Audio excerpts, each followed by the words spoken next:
My name is Carolyn Merritt. I am 64 years old.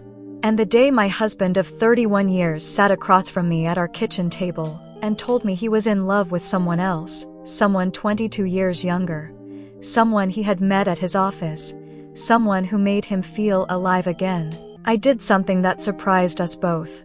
I didn't cry. I didn't beg. I didn't throw anything.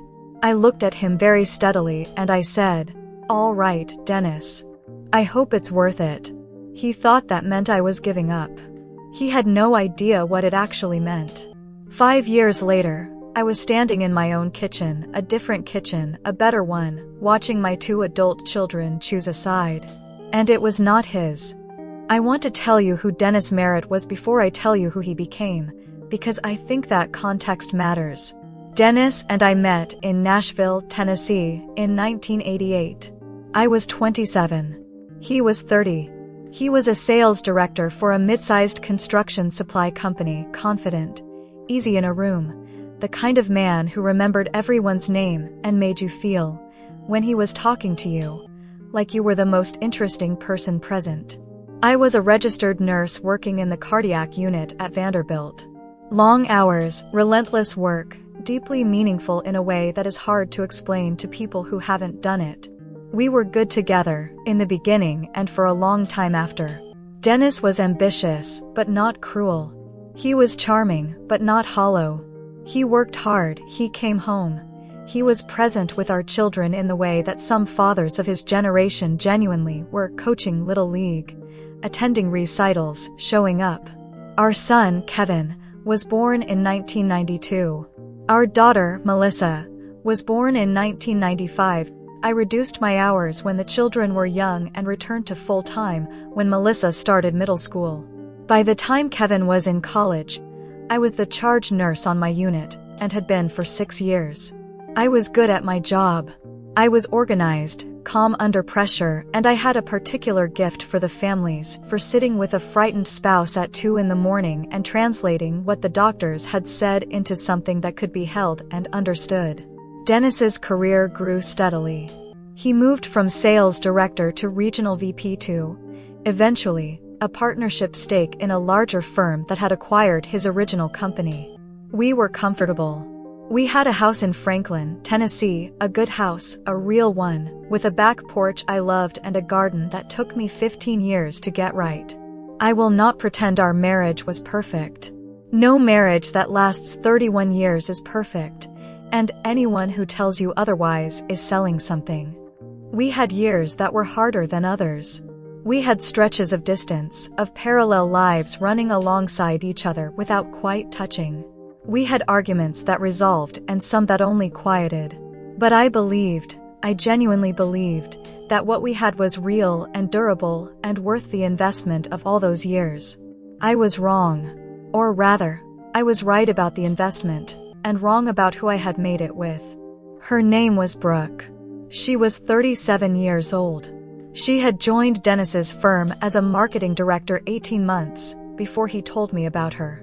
She was, by every account I eventually assembled, professionally competent, personally magnetic, and entirely comfortable with the fact that the man she was pursuing was married with adult children.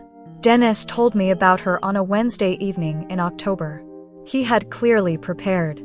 He was wearing the blue shirt I had always liked on him, which I noticed and then immediately hated myself for noticing. He had his hands folded on the table. He spoke carefully, in the measured cadences of a man who has rehearsed something many times. He said he hadn't meant for it to happen. He said he had tried to stop it. He said he still cared about me deeply. He said, and this is the sentence I will carry with me for the rest of my life, not because it hurt me but because of what it revealed, he said, "Carolyn, with Brooke I feel like I did at 30. I feel like there's still something ahead of me." I looked at him for a long moment. I said, "And with me?" He didn't answer. Which was, of course, its own answer. I said, "All right, Dennis. I hope it's worth it." And I meant it. Not as a curse. Not as a goodbye. As a genuine, open question that I was willing to wait for life to answer. I did not have to wait very long. I filed first. That surprised Dennis. I think he had expected to be the one to file, to drive the timeline, to manage the process the way he managed everything. Instead, he came home 3 days after our conversation to find a letter from my attorney on the kitchen counter. I had spent those 3 days doing 2 things. Crying in the privacy of my car during my lunch breaks, because I am a human being and 31 years is 31 years and grief does not ask permission. And calling Susan Hartley, the best family law attorney in Nashville, whose name I had been given by a colleague at the hospital whose own divorce, 5 years earlier, had been handled with surgical precision. Susan was direct. Tennessee is an equitable distribution state, which meant the marital estate would be divided fairly, not necessarily equally, but fairly, accounting for each spouse's contributions and circumstances. Dennis's partnership stake in the firm was a marital asset. Our retirement accounts were marital assets. The house was a marital asset. What Susan also noted carefully was that Dennis's affair, documented, provable, and conducted during the marriage, could be considered in the division of assets under Tennessee law. Not always. Not automatically. But it was a factor that a skilled attorney could argue. Susan was a very skilled attorney. The divorce took 11 months. Dennis's attorney was good. Susan was better. The final settlement gave me a substantial share of the partnership valuation, a larger portion of the retirement accounts than Dennis had anticipated, and the house, which I chose to keep not out of sentimentality, but because the mortgage was nearly paid and the garden was extraordinary. Dennis moved into a condominium closer to the office. Closer, I assumed, to Brooke. He looked, on the day we signed the final papers, like a man who had gotten something he wanted and was only now beginning to calculate the full price. I want to tell you what I did with the year after the divorce, because I think people often skip over this part, the quiet, unglamorous, essential work of rebuilding. The first thing I did was sleep. Properly, for the first time in years.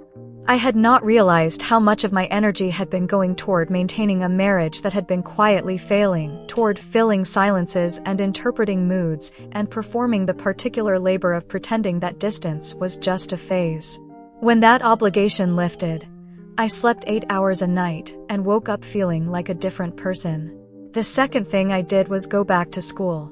I had always wanted a master's degree in nursing.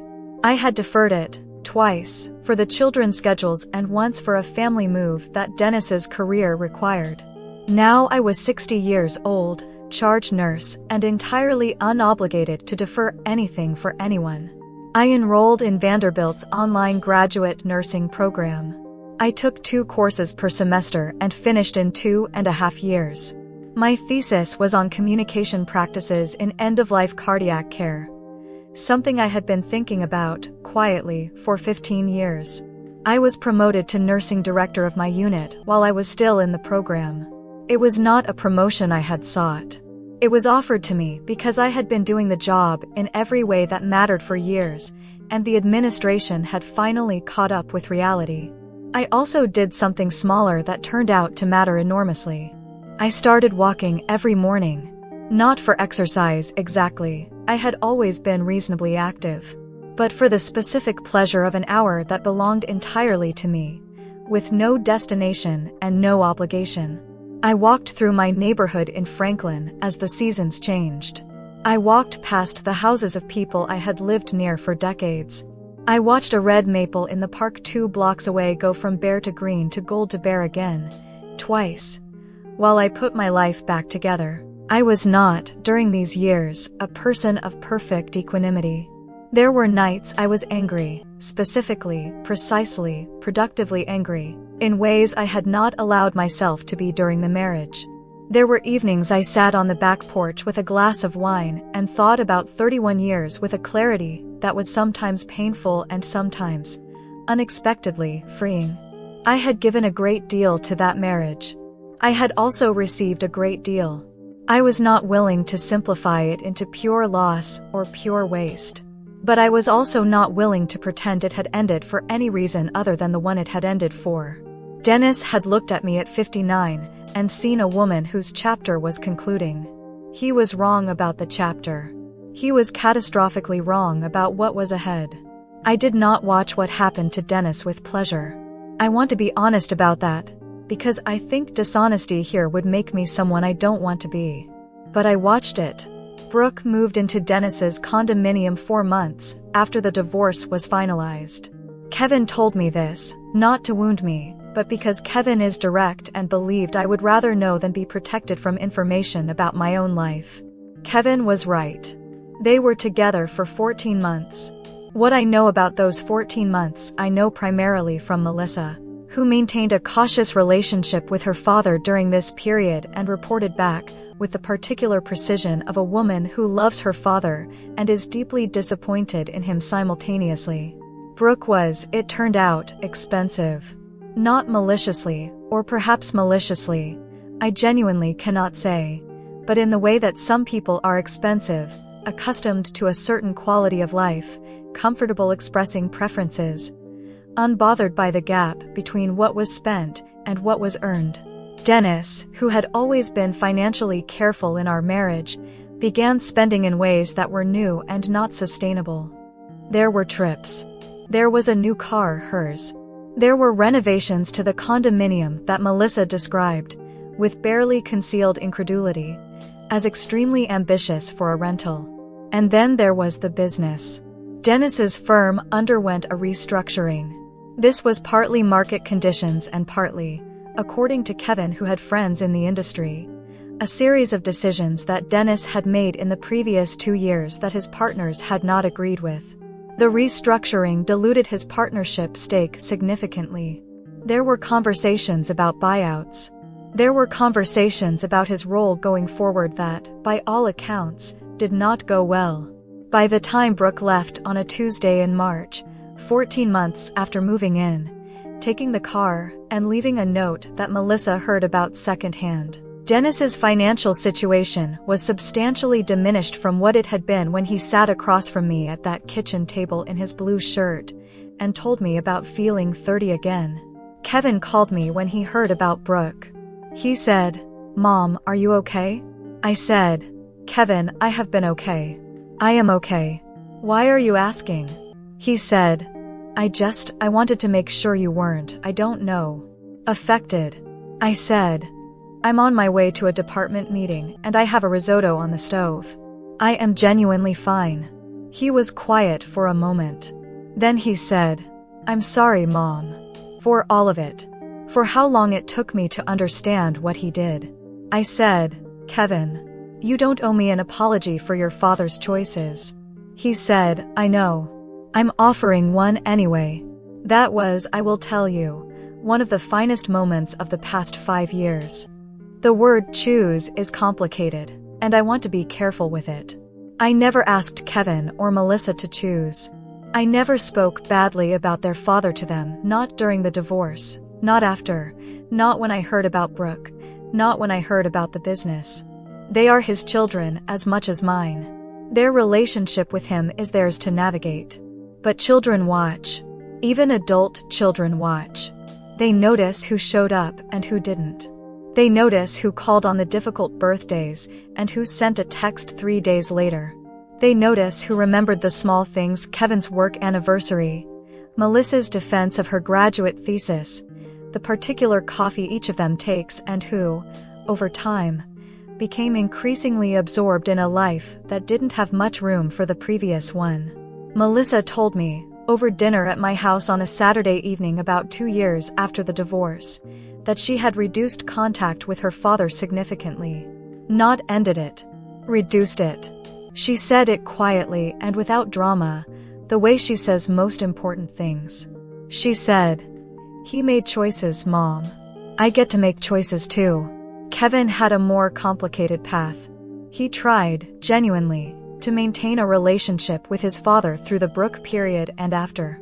He told me once that it was like trying to have a conversation with someone who was standing slightly to the left of where they used to be recognizable, but not quite in the right place. What I know is this. My children are in my kitchen regularly. They call me on unremarkable Tuesdays just to talk. Melissa brings her boyfriend, a quiet, funny man named Patrick who shares her love of hiking and her opinion that coffee should be strong enough to have opinions of its own. Kevin brings his daughter, my granddaughter Nora, who is 4 years old and has apparently decided that my back porch is the best place in the world, a judgment I find entirely correct. Dennis sees them. Less than he expected to, I think. Less than he would like. But that accounting is between them and him, not between him and me. I am 64 years old. I am the nursing director of a cardiac unit at a hospital I have given 26 years to and plan to give several more. I have a master's degree I earned at 62.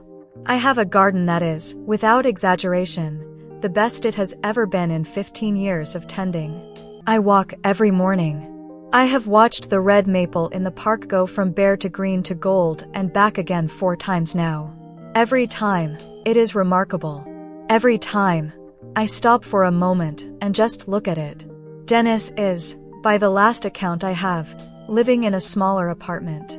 Working in a consulting capacity for his former firm.